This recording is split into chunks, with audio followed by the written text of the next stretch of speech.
Channel. Hello everyone, welcome back to arts की दुनिया। और दोस्तों, आज का जो वीडियो हम डिस्कस करेंगे वर्ल्ड हिस्ट्री के बारे में।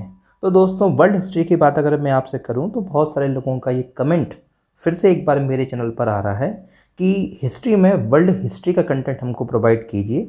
और अगर आप लोगों ने मेरा 3 फरवरी का वीडियो देखा हो तो उसमें मैंने दोस्तों हिस्ट्री का वीडियो बनाया हुआ था, जिसमें हमने डिस्कस किया था इंडिया की एंशिएंट हिस्ट्री के बारे में। तो दोस्तों, लोगों का कमेंट आया तो मुझे लगा यार क्यों ना वर्ल्ड हिस्ट्री पर भी टॉपिक कवर करने चाहिए। ऑल्दो एक वीडियो मेरा ऑलरेडी अपलोडेड है जिसमें मैंने वर्ल्ड हिस्ट्री में फ्रेंच रेवोल्यूशन के बारे में बताया हुआ है।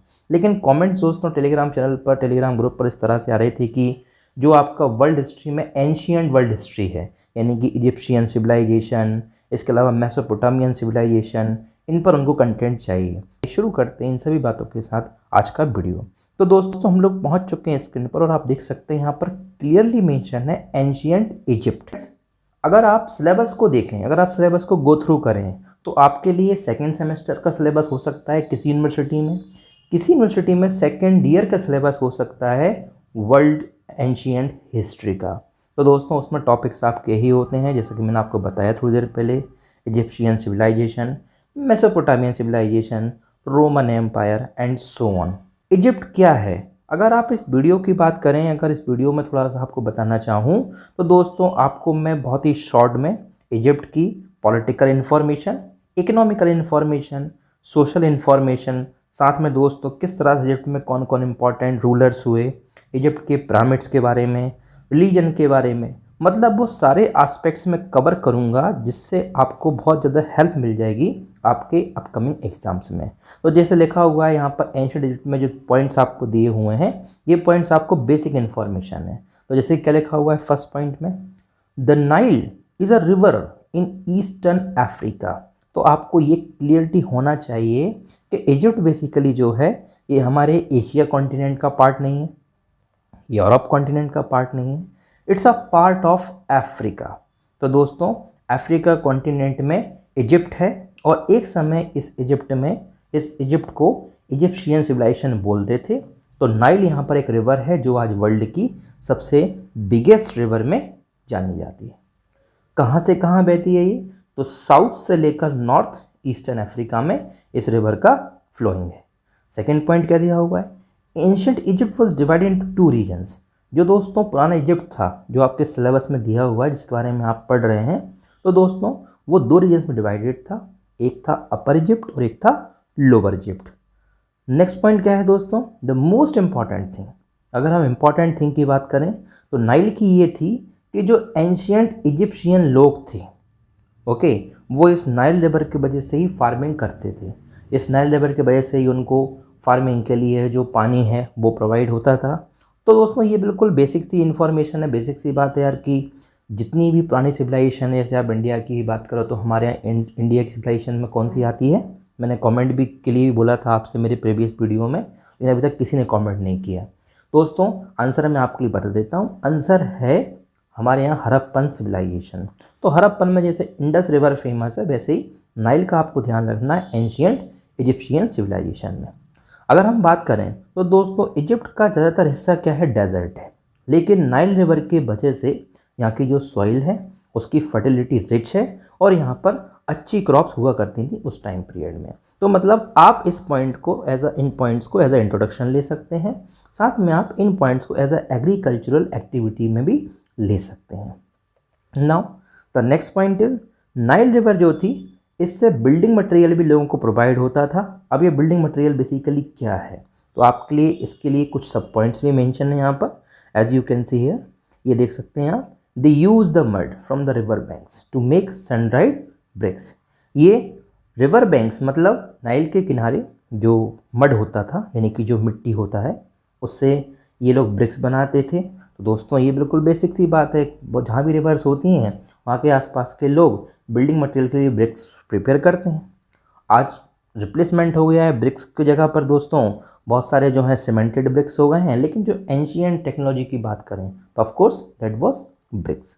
ये जो ब्रिक्स हुआ करती थी, ये क्या होती थी? हेल्प से घर बनते थे लोगों के, लोग वॉल्स मेकिंग करते थे और दूसरी बिल्डिंग्स ही बनाते थे। जो इजिप्शियंस लोग थे वो लाइम स्टोन यानी कि चूना पत्थर जिसको बोलते हैं, सैंडस्टोन ये भी बनाते थे। और ये कहाँ से लाते थे? ये लाते थे नाइल जहाँ पर बहती थी वहाँ पर जब हिल्स हुआ करते थे। जैसे आपने देखा होगा रिवर्स जो होती हैं वो एक ऐसे फ्लो में जाती हैं एक टाइम पीरियड में कि वो फॉरेस्ट में से पास होती हैं। और जब फॉरेस्ट में से पास होती हैं दोस्तों तो बड़े बड़े हिल्स मिलते हैं उनको। जैसे मध्य प्रदेश के जो लोग इस वीडियो को देख रहे हैं उनको पता होगा कि नर्मदा जो है दोस्तों वो जब जबलपुर से निकलती है भेड़ाघाट से होती हुई जाती है तो बहुत बड़े हिल्स में से वो एकदम नैरो वैली में से होती हुई जाती है। तो दोस्तों ऐसे यहाँ पर नाइल का यहाँ पर बताया हुआ है कि जहाँ हिल्स के आसपास से नाइल गुजरती थी वहाँ के लोग उन पत्थरों में से लाइमस्टोन निकाल कर लाते थे और उससे भी वो हेल्प लेते थे। नेक्स्ट पॉइंट है most of the major cities of ancient were built along the Nile river. जितनी भी आप एंशिएंट सिविलाइजेशन में इजिप्ट में पढ़ोगे सिटीज़ के बारे में ये ज़्यादातर नाइल रिवर के किनारे बनी हुई हैं। तो दोस्तों ये बिल्कुल बेसिक सी बात है। होता क्या है एक्चुअली कि जब भी किसी भी आप सिविलाइजेशन के बारे में पढ़ते हो, जैसे कि मैंने आपको बताया थोड़ी देर पहले इसी वीडियो में कि आप अभी पढ़ रहे हो इजिप्ट के बारे में, आप इंडस वैली के बारे में पढ़ो मतलब इंडिया के बारे में, आप पढ़ें मेसोपोटामिया के बारे में। दोस्तों हर एक सिविलाइजेशन में नदियों के किनारे ही पहले शहर बनते थे क्योंकि लोगों के लिए एक तो डोमेस्टिक पर्पस के लिए पानी अवेलेबल हो जाता था, दूसरा उनके लिए एग्रीकल्चरल पर्पस के लिए पानी अवेलेबल हो जाता था। तो ऐसे कई तरह के बेनिफिट्स हुआ करते थे। नाउ नेक्स्ट पॉइंट है बोट्स जो हैं दोस्तों वो इस नाइल में चलती थी और साथ में लोग जो हैं वो अपने गुड्स को from one place to another इस नाइल के स्ट्रीम के थ्रू ही ले जाते थे। अब इम्पॉर्टेंट बात यहाँ पर यह आती है दोस्तों कि आप हिस्ट्री सब्जेक्ट को पढ़ रहे हो भाई, आप वर्ल्ड हिस्ट्री पढ़ो इंडियन हिस्ट्री पढ़ो दैट डजेंट मैटर। तो यहाँ पर सोर्सेज बहुत इंपॉर्टेंट हैं, आपको लिखना पड़ेंगे आपके आंसर राइटिंग में आपके पेपर में कि भाई सोर्सेज क्या क्या हैं सो दैट आप समझ सकते हैं कि हाँ दुनिया में एंशिएंट इजिप्शियन सिविलाइजेशन भी थी। तो दोस्तों सोर्सेज में ये सारे पॉइंट्स आपके लिए यहाँ पर बताए हुए हैं। जैसे कि the first important thing is papyrus और कार्व इनटू स्टोन। तो दोस्तों पत्थर जो होता है स्टोन जो होता है ओके उससे उसकी कार्विंग करके बहुत सारे ऐसे डॉक्यूमेंट्स तैयार किए गए थे एंशियंट टाइम पर जो हिस्टोरियंस को मिले हुए हैं खुदाई करते समय यानी कि एक्सकवेशन करते समय। तो इनको बोलते हैं पैपिरस। अब अगर बात करें तो 3 तरह के डॉक्यूमेंट्स इनको मिले हुए हैं। ये 3 नाम क्या क्या हैं आप देख सकते हैं। ऐसे लिखा हुआ है हीरोग्लिफ्स, ये सबसे पुराने डॉक्यूमेंट्स माने जाते हैं to know about the Egyptian civilization. क्या थे ये बेसिकली पिक्चर्स थी ओके जो डिस्क्राइब करती हैं कुछ सर्टेन मीनिंग्स के बारे में। नेक्स्ट है हमारा हिरेटिक राइटिंग। हिरेटिक राइटिंग की बात करें दोस्तों तो जब साइंटिस्ट लोगों ने, साइंटिस्ट मैं यहाँ पर बोल रहा हूँ लेकिन आप इनको हिस्टोरियंस भी काउंट कर सकते हैं, आप इनको आर्कियोलॉजिस्ट भी बोल सकते हैं।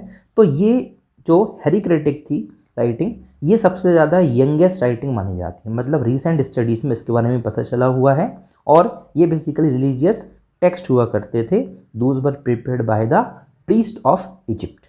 नाउ दोस्तों नेक्स्ट थिंग इज डेमेटिक। डेमेटिक क्या है? डेमेटिक भी एक राइटिंग स्टाइल थी जिसके बारे में पता चला हुआ है। It was one of the simplest and most widely spread writing among the Egyptian. ये राइटिंग डेमेटिक बेसिकली किस लिए यूज़ होती थी? तो इजिप्ट में जो एडमिनिस्ट्रेशन था, टैक्स रिकॉर्ड्स थे और एवरीडे लाइफ में राइटिंग यूज़ होती थी। तो दोस्तों इस तरह से कुछ चीज़ें आपको याद रखनी है। नाउ अगर हम बात करें तो इजिप्ट के बारे में कुछ इंपॉर्टेंट आर्कियोलॉजिस्ट का आपको पता होना चाहिए। जैसे कि मैंने आपको पहले बताया, तो ज़रूरी नहीं है कि आप बहुत सारे नाम याद करो, अगर आप 1-2 नाम याद भी हैं दैट इज़ सफिशिएंट। तो यहाँ पर लिखा हुआ है इजिप्शियन राइटिंग को डेसिफर किया मतलब उजागर किया, सामने लेकर आए एक फ्रेंच आर्कियोलॉजिस्ट जिनका नाम था J.F. चैम्पोलियन। कब लेकर आए? 1822 में। तो दोस्तों आप समझ सकते हो कि इजिप्शियन सिविलाइजेशन मतलब आप समझ रहे हैं आज से 4000 साल पुरानी, 5000 साल पुरानी थी। और पता कब चला हमारे लिए, दुनिया के लिए? 19th सेंचुरी में। तो this is all about the basic information regarding the sources and the agriculture of the ancient Egypt. Next दोस्तों हमारा सिटीज़। सिटीज़ के बारे में आपको बताता हूँ आपके सिटीज़ कौन कौन सी इंपॉर्टेंट थी इन द इजिप्शियन सिविलाइजेशन। तो दोस्तों एक शहर का नाम है मेम्फिस, सेकंड सिटी का नाम है यहाँ पर थीब्स और थर्ड सिटी का नाम है आपका अलेक्जेंड्रिया और फोर्थ सिटी का नाम है यहाँ पर अमरना। तो दोस्तों अगर आप समझें तो अलेक्जेंड्रिया आपको याद रखना है, this is most important for your examinations. Alexandria को यहाँ पर मैं स्टार मार्क कर रहा हूँ आप और सिटीज़ का कर सकें दैट इज़ ओके, लेकिन आप अलेक्जेंड्रिया जरूर याद रखें। तो सिटीज़ में बात करते हैं हम लोग मेम्फिस की। मेम्फिस दोस्तों एंशियंट इजिप्ट की कैपिटल मानी जाती है। कब की है ये, कब थी ये city? 2950 BC to 2810 BC। It means अगर मैं आज की डेट से कैलकुलेट करूँ तो साथियों, तो लगभग 5000 साल पुरानी जो है ये सिटी हुआ करती थी। कुछ हिस्टोरियंस ये भी बताते हैं कि जब एंशियंट सिविलाइजेशन अपने पीक पे थी, जब इजिप्शियन सिविलाइजेशन अपने पीक पर थी, तो मेम्फिस दोस्तों वर्ल्ड की लार्जेस्ट सिटी मानी जाती थी।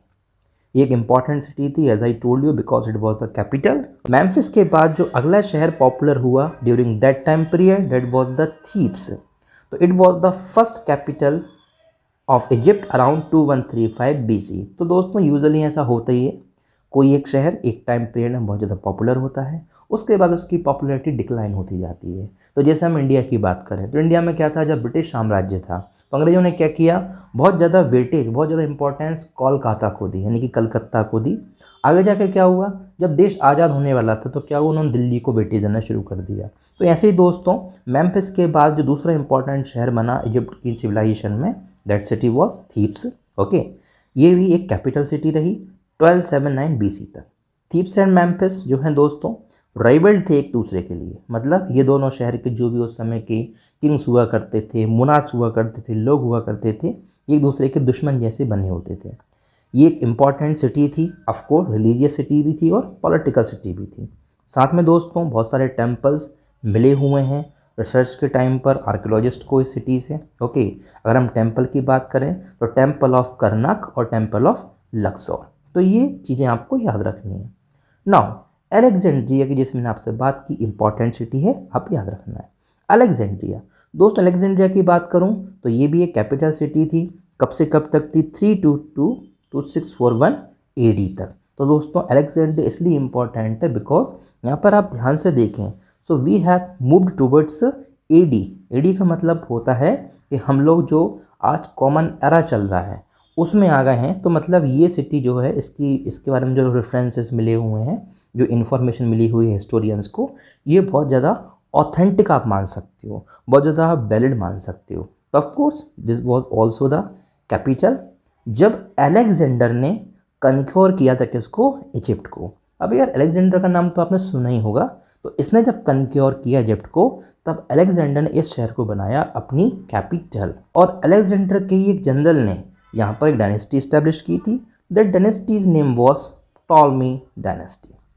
अलेक्जेंड्रिया थाउजेंड्स ऑफ ईयर्स तक साथियों कैपिटल रहा इजिप्शियन सिविलाइजेशन की। ये सिटी जो थी वो फेमस थी light house of Alexandria which was one of the 7 wonders of the ancient world. तो अलेक्जेंड्रिया में दोस्तों लाइट हाउस हुआ करता था और ये उस समय एंशियंट वर्ल्ड के 7 वंडर्स में माना जाता था। It was also known as the centre of world intellectual centre, यानी कि एक ऐसा शहर था जिसमें अलेक्जेंडर ने लाइब्रेरीज ओपन की होंगी, ओके, इंस्टीट्यूशंस ओपन किए होंगे, सो दैट इजिप्ट का कल्चर, इजिप्ट का नॉलेज, इजिप्ट की ट्रेडिशंस लोगों तक पहुँचें, लोग डिस्कशन करते होंगे। तो this is one of the thing.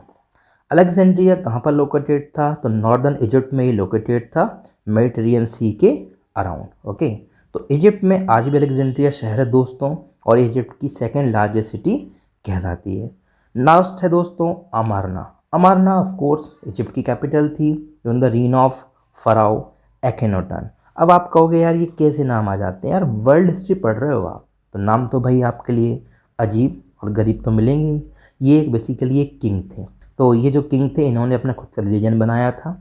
ये वर्शिप करते थे किसकी, सन गॉड की, और गॉड का नाम इन्होंने क्या रखा था, गॉड एटॉन। ओके, इन्होंने एटॉन को मतलब सन गॉड को ऑनर देने के लिए इस सिटी को बनाया था। ओके, तो दोस्तों अगर आपको ये चारों शहरों की बात से थोड़ा बहुत क्लियर समझ में आया हो तो इतना क्लियर हो गया होगा चारों की चारों क्या थी, कैपिटल सिटी थी। ओके, अलेक्जेंड्रिया के बारे में आपको याद रखना है कि अलेक्जेंडर जब कन्क्योर किया इजिप्ट को तो ही established Alexandria as his capital city. तो दोस्तों आई होप आपको इस वीडियो की हेल्प से कुछ इन्फॉर्मेशन मिल गई होगी about the world history and of course about the ancient Egyptian civilization. दोस्तों जो नेक्स्ट वीडियो आएगा उसमें हम लोग कवर करेंगे हमारे आगे के टॉपिक्स, जैसे कि फॉर एग्जांपल पिरामिड्स क्या होते हैं इजिप्ट में, interesting facts about great pyramids of Giza, then sphinx क्या है, गवर्नमेंट क्या थी, ओके, देन इसके बाद हमारा किस तरह से डायनेस्टिक पीरियड था इजिप्ट में, और साथियों सोशल कंडीशन, मतलब मल्टीपल थिंग्स आपको नेक्स्ट वीडियो में मिलने वाली हैं। तो दोस्तों मैं आपसे बस यही रिक्वेस्ट करूँगा, अगर आप इस वीडियो को देखते हैं, अगर आप इस वीडियो को देख रहे हैं और अगर आप कमेंट करते हैं कि भाई नेक्स्ट पार्ट लेकर आओ, तो दोस्तों मैं आपके लिए बहुत जल्द नेक्स्ट पार्ट लेकर आऊँगा। अदरवाइज़ जो मेरा एज यूजुअल शेड्यूल होता है, जैसा मुझे टाइम मिलता है उसके अकॉर्डिंग मैं नेक्स्ट वीडियो आपके लिए बनाऊँगा। तो आई होप आपको ये सारी इन्फॉर्मेशन बिल्कुल क्रिस्टल क्लियर हो गई होगी। इन सभी बातों के साथ मिलता हूँ मैं आपसे नेक्स्ट वीडियो में। तब तक के लिए खुश रहिए, ख्याल रखिए और हाँ, देखते रहिए आज की दुनिया। जय हिंद, जय भारत।